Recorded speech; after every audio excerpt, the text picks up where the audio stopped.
സ്കൂളിൽ നിന്നും വാസന്തിയും കൂട്ടുകാരികളും മത്സരങ്ങളെല്ലാം ജയിച്ചതിൻ്റെ സന്തോഷത്തിൽ വീട്ടിലേക്ക് വരികയായിരുന്നു.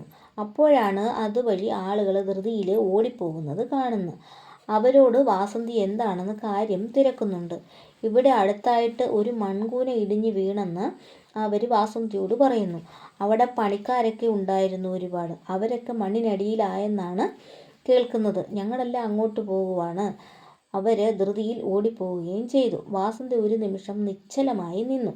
പെട്ടെന്ന് അവൾ മണ്ണ് ഇടിഞ്ഞു വീണ സ്ഥലത്തേക്ക് ഓടിപ്പോകുന്നു. കൂട്ടുകാരികളെല്ലാം അന്തം വിട്ട് നോക്കി നിൽക്കുകയാണ്.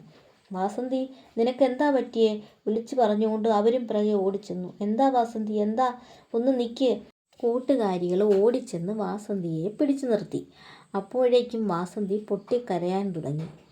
എന്താ വാസന്തി, എന്താ പറ്റിയേ നിനക്ക്? പറയൂ എന്നായി കൂട്ടുകാരികൾ. ആ ഇടിഞ്ഞു വീണ മൺകൂനയിലെ പണിക്കായിട്ടാ ഇന്ന് എൻ്റെ അച്ഛനും അമ്മയും പോയത്. 2 ദിവസം മുൻപ് അവിടെ മണ്ണ് ഇടിഞ്ഞു വീണായിരുന്നു. ആ മണ്ണ് കിളച്ചെടുത്ത് വണ്ടിയിൽ എങ്ങോട്ടോ കൊണ്ടുപോകുന്നാ അവർ പറഞ്ഞത്. ഇത്രയും പറഞ്ഞു തീർന്നപ്പോഴേക്കും അവൾ കരഞ്ഞുപോയി. കൂട്ടുകാരികൾ വിറങ്ങലിച്ച് അങ്ങനെ നിൽക്കുകയായിരുന്നു. വാസന്തി പൊട്ടിക്കരഞ്ഞുകൊണ്ട് വീണ്ടും ഓടിപ്പോവുകയാണ്. കൂട്ടുകാരികളും പിറകെ ഓടിപ്പോകുന്നുണ്ട്. വാസന്തി ആ സ്ഥലത്ത് എത്തിയപ്പോൾ അവൾ അവിടെ കണ്ട കാഴ്ച അതിഭയങ്കരമായിരുന്നു. ആ വലിയ മൺകൂന ഇടിഞ്ഞു വീണു. പണിക്കാരിൽ ഭൂരിഭാഗവും മണ്ണിനടിയിലായി. രക്ഷപ്പെട്ടവർ ആ ഇടിഞ്ഞു വീണ മൺകൂനയിലേക്ക് നോക്കി ഉറക്കെ നിലവിളിച്ചുകൊണ്ടിരിക്കുകയാണ്. അവരുടെ നിലവിളി കേട്ട് കുറേ ആളുകളെല്ലാം ഓടിക്കൂടി. അവരെല്ലാം മണ്ണിനടിയിൽ നിന്നും ആളുകളെ രക്ഷപ്പെടുത്താൻ ശ്രമിക്കുകയാണ്. കുറേ തൊഴിലാളികളെല്ലാം മണ്ണിനടിയിൽ നിന്നും പുറത്തെടുത്തു. അവരെ മണ്ണ് ലോഡ് ചെയ്യാൻ വന്ന ലോറിയിൽ കയറ്റി ആശുപത്രിയിലേക്ക് കൊണ്ടുപോവുകയാണ്.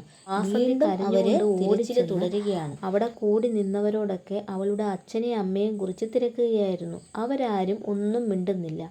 അവൾ വീണ്ടും ചോദിച്ചു, എൻ്റെ അച്ഛനെയും അമ്മയും കണ്ടോ എന്ന്. കുറച്ച് സ്ത്രീകൾ വന്ന് വാസന്തിയെ അവിടെ നിന്നും വിളിച്ചുകൊണ്ട് ദൂരേക്ക് കൊണ്ടുപോയി. മോള് കരയണ്ട കേട്ടോ, അമ്മയെ ആശുപത്രിയിലേക്ക് കൊണ്ടുപോയിട്ടുണ്ട്. എൻ്റെ അച്ഛനോ? ആ ചോദ്യത്തിന് അവർ മറുപടി പറയാതെ അന്യോന്യം നോക്കിക്കൊണ്ട് അങ്ങനെ നിൽക്കുകയായിരുന്നു. വീണ്ടും വീണ്ടും അവൾ അങ്ങനെ അച്ഛനെക്കുറിച്ച് ചോദിച്ചുകൊണ്ടിരുന്നപ്പോൾ അതിലെ ഒരു സ്ത്രീ പറഞ്ഞു, മോടെ അച്ഛനെ ഞങ്ങൾക്ക് രക്ഷിക്കാനൊന്നും കഴിഞ്ഞിട്ടില്ല. മരിച്ചവരെയെല്ലാം അവിടെ കിടത്തിയിട്ടുണ്ട്. വാ. വാസന്തിയെ വിളിച്ചുകൊണ്ട് അവരെ ആ സ്ഥലത്തേക്ക് കൊണ്ടുപോയി. മരിച്ച കുറേ തൊഴിലാളികളുടെ ശവശരീരങ്ങൾ അങ്ങനെ നിരനിരയായി കിടത്തിയിരിക്കുന്നു. ആ കൂട്ടത്തിൽ വാസന്തിയുടെ അച്ഛനും ഉണ്ടായിരുന്നു.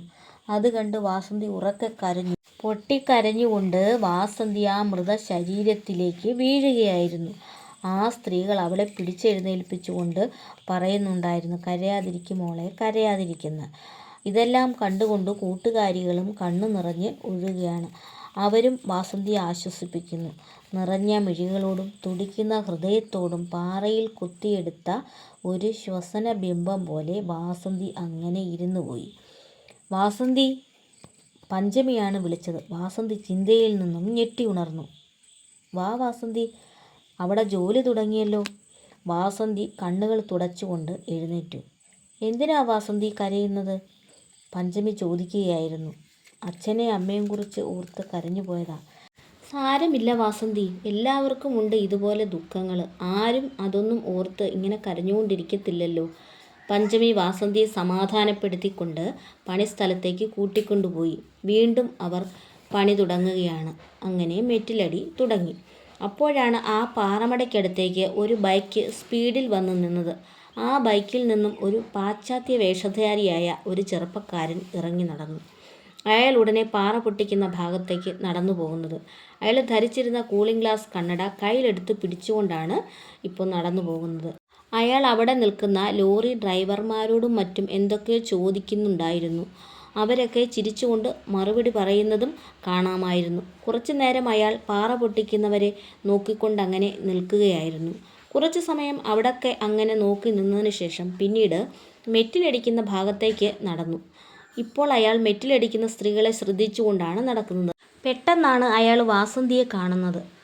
അയാൾ വാസന്തിയെ ആകാംക്ഷയോടെ നോക്കിക്കൊണ്ട് നിൽക്കുകയാണ്. നല്ല സുന്ദരിയായിട്ടുള്ള ഒരു സ്ത്രീ. ഇവൾ എങ്ങനെയാണ് ഇവിടെ ജോലിക്ക് വന്നത്? അയാൾ ചിന്തിച്ചു കൂട്ടുകയാണ്. വിദേശ ജീവിതത്തിൽ ഇന്നോളം കണ്ടിട്ടില്ലാത്ത പൂവല്ലാത്ത മനോഹര പുഷ്പം, ആരിലും ഹരം പകരുന്ന അങ്കലാവണ്യം തികഞ്ഞൊഴുകുന്ന നാടൻ സുന്ദരി എന്നൊക്കെ ചിന്തിച്ചുകൊണ്ട് അയാൾ അങ്ങനെ നടക്കുകയാണ്. ഇത്രയും വേഗം സമയമൊന്ന് കടന്നു പോയിരുന്നെങ്കിൽ ഇന്ന് പണിക്ക് വന്ന ആ പെണ്ണ് ഏതെന്നും എവിടുന്നാണ് വരുന്നതെന്നും എന്നൊക്കെ ചോദിച്ച് അറിയാമായിരുന്നു എന്നൊക്കെ ആലോചിച്ചുകൊണ്ട് അവിടെ അങ്ങനെ അങ്ങോട്ടും ഇങ്ങോട്ടും നടക്കുകയാണ്. ഇടയ്ക്കൊക്കെ വാസന്തിയെ ഒന്ന് നോക്കുന്നുമുണ്ട്. വാസന്തി ധൃതിയിൽ മെറ്റിലടിക്കുകയായിരുന്നു. അപ്പോഴാണ് പഞ്ചമി വാസന്തിയെ തട്ടി വിളിക്കുന്നത്. അവൾ മുഖം തിരിച്ച് പഞ്ചമിയെ നോക്കിയപ്പോൾ പഞ്ചമി പറയുകയാണ്, ആ ബൈക്കിൽ വന്ന ആളെ കണ്ടോ? ഇവിടുത്തെ കോൺട്രാക്ടർ സാറിൻ്റെ മകനാണ്. തുളസീദാസ് എന്നാണ് പേര്. അങ്ങ് വെളിരാജ്യത്തെങ്ങാണ്ടായിരുന്നു. 2 ആഴ്ചയായുള്ളൂ ഇപ്പം നാട്ടിൽ വന്നിട്ട്. എന്നും ഉച്ചയ്ക്ക് ഇവിടെ വരും. ഇപ്പോൾ ഇവിടെ നോക്കി നടത്തുന്നത് തുളസീദാസ് സാറാണ് കേട്ടോ. വാസന്തി മുഖമുയർത്തി ദൂരേക്ക് നോക്കി. അല്പം ദൂരെ തുളസീദാസ് നിൽക്കുന്നത് അവൾ കണ്ടു.